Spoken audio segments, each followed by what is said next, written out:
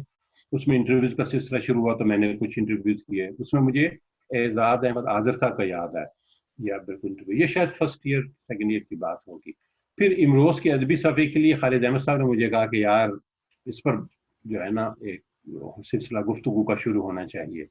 تو اس سلسلے میں پھر کئی انٹرویو کیے. اس میں جو زیادہ زیر بحث انٹرویو رہے ان میں انیس ناگی صاحب کا انٹرویو تھا. اس میں کافی اچھی اور متنازع باتیں تھیں. اور کچھ شعراء کے تھے تو فیض ہوشیار پوری صاحب تھے.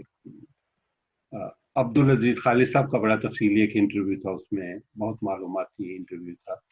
تو اسرار زیدی صاحب تھے جہاں تک مجھے یاد پڑتا ہے. رفعت سلطان صاحب تھے. گوہر ہوشیار پوری صاحب کا انٹرویو کیا. یعنی بعض ایسی شخصیات بھی جو عام طور سے ہاتھ نہیں آتی تھی. تو پھر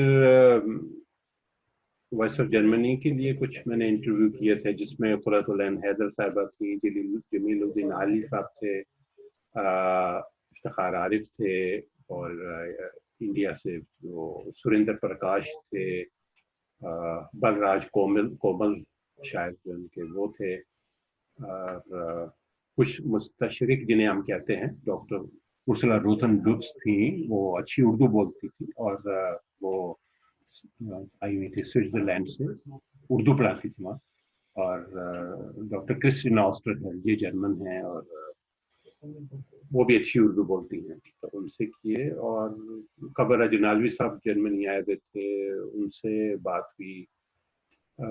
کافی انٹرویو. مجھے لگتا ہے کہ وہ بھی رضا بھائی ایک کتاب جو ہے نا وہ بن سکتی ہے. وہ کہ اگر ان کو آپ وہ امروز کے پرچے آپ کہیں پاکستان سے ملیں گے، لیکن ایک زمانے میں بڑا اہم اخبار تھا. اچھا ہاں مبارک احمد صاحب کا بھی ایک دلچسپ انٹرویو تھا. صحیح. اچھا یہ جو آپ نے انٹرویو کیے، اس میں آپ کس کو منفرد اور مشکل سمجھتے ہیں کہ یہ وہ واقعی میرے لیے ایک انفرادیت رکھتا تھا اور لیکن اس کے ساتھ ساتھ مشکل بھی تھا؟ جی، اس سے پہلے میں اب دیکھیں یاد آتا جا رہا ہے کہ اس میں احمد ندیم قاسمی صاحب سے بھی بات چیت کا انٹرویو میں نے کیا تھا. اور میں شریک ہوا تھا جب والد صاحب کا انٹرویو ہوا، لیکن بیسیکلی اس میں خالد احمد صاحب تھے جنہوں نے کیا. تو مشکل انٹرویو کی جہاں تک آپ بات کر رہے ہیں، مجھے مشکل جو پیش آئی لاہور میں وہ مبارک احمد صاحب کے انٹرویو کی تھی.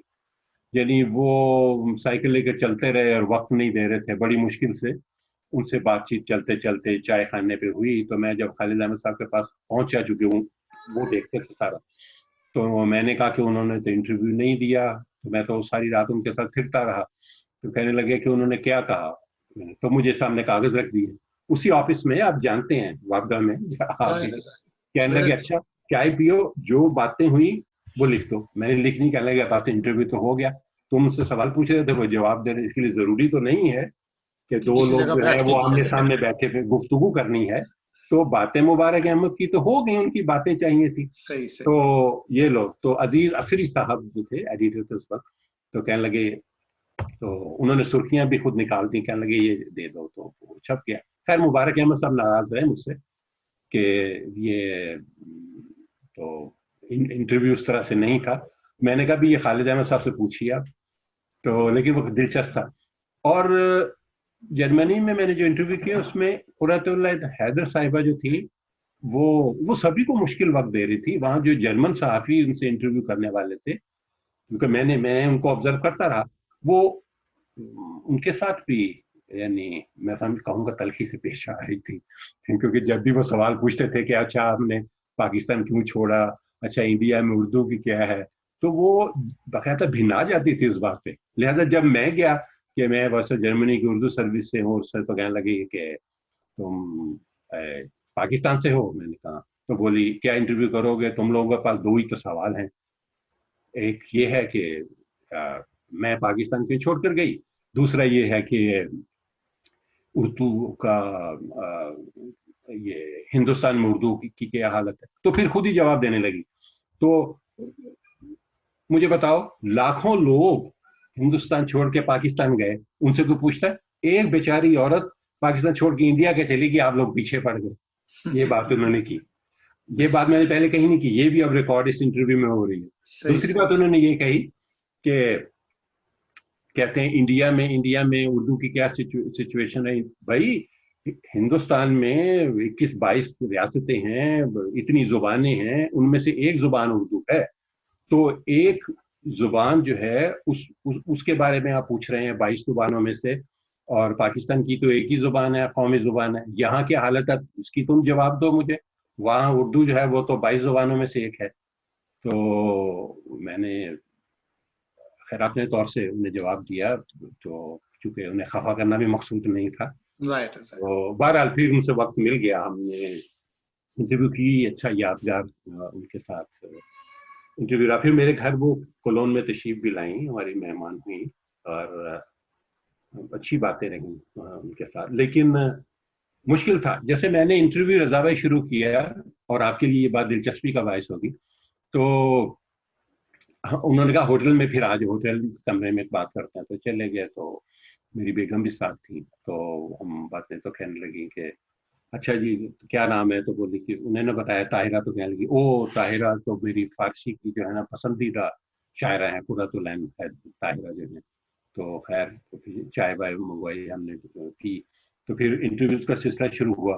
تو پھر باتوں میں وہ بات ہوئی پاکستان سے ان کے سفر کی, اور پاکستان سے ان کی ناراضی کا. انہوں نے بات ایسی کی, تو بولی کہ یہ بات میں نے پہلے کہی تھی. میں نے کہا نہیں, میں بات یہ کر رہا ہوں کہ یہ بات جمیل الدین علی صاحب نے آپ نے ایک انٹرویو میں کی, جو کہ کتاب میں شائع ہوا موسوالد. تو بولی میں وہ اسی ہوٹل میں ٹھہرا ہوا, میں ابھی کرتا ہوں. یہ میرا پیچھے چھوڑ کیوں نہیں رہے, اتنے سال ہو گئے ہیں مجھے ملک چھوڑے میں, میں ابھی فون ملاؤ. میں نے کہا دیکھیے انٹرویو چل رہا ہے, تو آپ پھر یا تو مجھے فرمائیں میں اس کو بند کر دوں, تو پھر ان سے بات کر لیتے ہیں. بولی نہیں تم انٹرویو کرو. تو بیگم سے کہنے لگی تو تم ایکسٹینشن ملاؤ اس کی, تو میں بات کروں, یہ کب میرا پیچھے چھوڑ. میں نے کہا وہ انٹرویو پرانا ہے جس کی میں بات کر رہا ہوں. خیر وہ ملے نہیں. تو میں یہ عرض کر رہا ہوں کہ وہ مجھے پھر لگا کہ یہ انٹرویو بیچ میں رہ جائے گا, لیکن شکر ہے وہ پھر ان کی کتاب تازہ ان دنوں آئی تھی, جس کا ٹائٹل بھی انہوں نے بنایا تھا. تو میں نے ادھر تھا, میں نے کہا یہ اس کا ٹائٹل آپ ہی نے خود بنایا. بولی ہاں. تو وہ پھر دوسری طرف آ گئی, پھر ہم نے بات ان سے مکمل کی.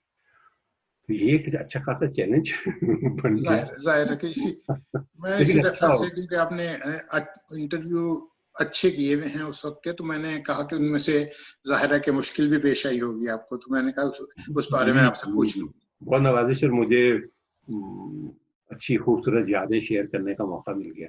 اچھا حامد, آپ کو باہر گئے ہوئے خاصی مدت ہو گئی ہے, تو کیا آپ وہاں پہ ظاہر ہے کہ آپ نے انگلش شاعری بھی پڑھی ہوگی, جرمن شاعری بھی پڑھی ہوگی, یا دوسری جو ہیں وہ پڑھی ہوگی, تو کیا آپ ترجمے کی طرف نہیں آئے کہ وہاں پہ آپ ترجمہ کریں؟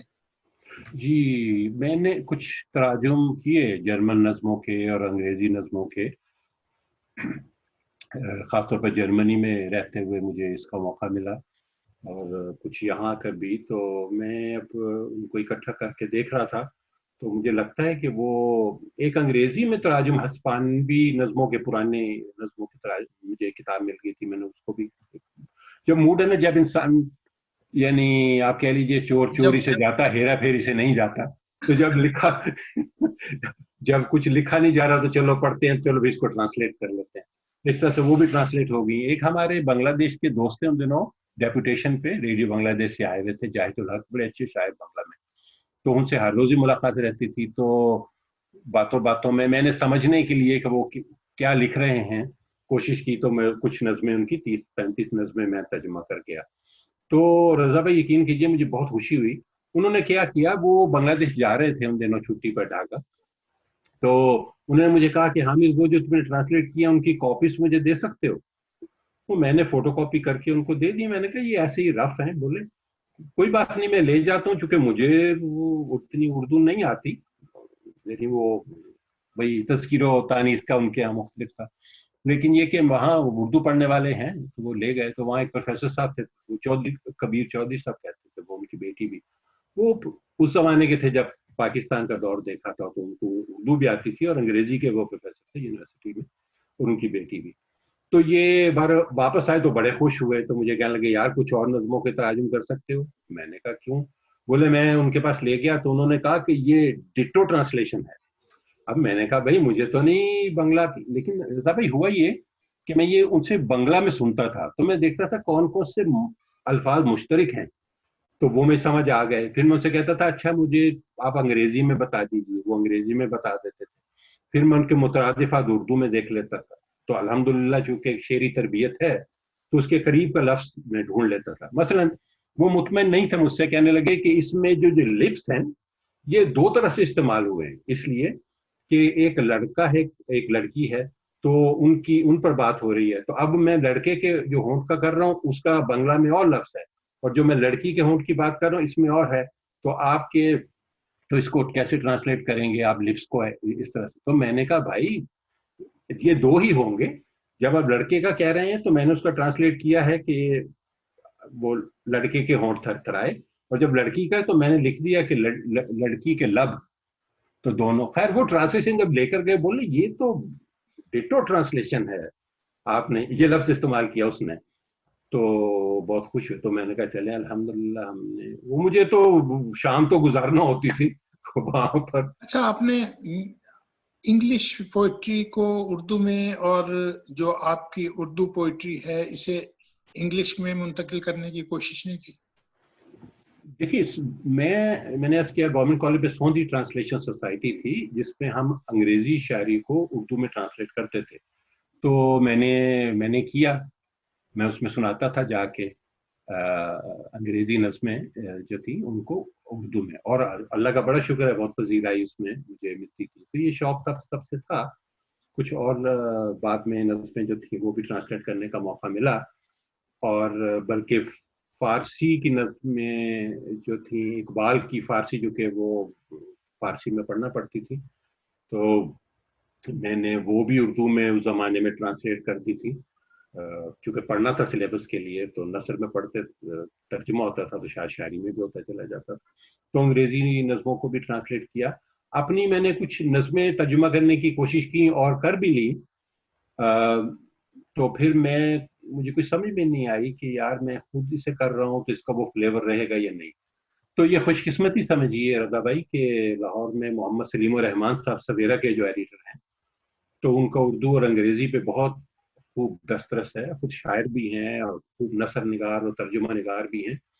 تو ان سے رابطہ ہوا, تو انہوں نے میری کتابیں انہیں ملی تو انہوں نے سلیکٹ کی, تو پھر مجھ سے رابطہ کیا ای میل پہ, تو میں نے کچھ نئی بھی بھیج دی. تو انہوں نے تقریباً پہلے 50 سے مجھے لگتا ہے 60-70 کے قریب نظمیں ترجمہ کر دی میری, اور یہ پوری کتاب ہے. صحیح. تو مجھے بہت پسند آیا ان کا. تو میں کبھی کبھی انگریزی میں, ویسے آپ کو بتا رہا ہوں, انگریزی میں لکھ لیتا ہوں کچھ نظمیں ہیں. ظاہر اتنا عرصہ وہاں پہ, اور پھر ویسے بھی آپ کی یہاں پہ جو کالج میں جیسا کہ آپ بتا رہے تھے, تو اس کے بعد تو جو شاعر خود اب مفہوم کو جو ہے نا وہ بیان کر سکتا ہے نا, وہ ٹرانسلیشن میں بہرحال وہ چیز نہیں آتی جو آدمی خود اپنا معافف ضمیر جو ہے اس میں بیان کر سکتا ہے. ہاں بھائی میں سمجھتا ہوں رضا بھائی, میرا خیال ہے ایمانداری کی بات یہ ہے کہ خود شاعر بھی اس کو اس طرح سے ٹرانسلیٹ نہیں کر سکتا جس زبان میں وہ آئی ہے. اس زبان کے دیکھیں نا, اردو کے مزاج انگریزی ہو جاتے ہیں, تو میں اس کا قریب کا لفظ بھی ڈھونڈ لوں ہے نا, تو اس کے باوجود وہ جس طرح سے اردو میں ہم نے ترکیب سے ایک حسن پیدا کیا اور اس کے شعری آہنگ بنا ہے نا, تو وہ کھنک اس میں نہیں آتی. یعنی ہم بیان تو کر لیتے ہیں. صحیح. تو پھر غزل تو لیکن ایسا ہے کہ رضا بھائی, سوری آپ کی بات کاٹ رہا ہوں, کہ غزل کا جو وہ حسن ہے ناممکن کے قریب ہے. ایک غزل میری ٹرانسلیٹ کی ہے انہوں نے, محمد سلیم الرحمان صاحب نے, تو وہ کتاب آئے گی تو آپ دیکھیں گے. میں نے یہاں ایک انگریزی کے شاعر ہیں, وہ صاحب دیوان ہیں, ان کی کتابیں چھپی ہوئی ہیں اور انگریزی استاد ہیں, میں نے ان کو بھیجی. تو میں وہ غزل جو تھی تو انہوں نے کہا کہ یہ کمال کی چیز ہے جو ہوئی, تو میں نے وہ سمجھے میں نے کیے. میں نے کہا جی میری اردو میں تھی, محمد سلیم الرحمان صاحب نے ٹرانسلیٹ کی. انہوں نے کہا بہت خوبصورت ہے یہ. اچھا حامد, ایک بیرون ملک جو ہے نا ایک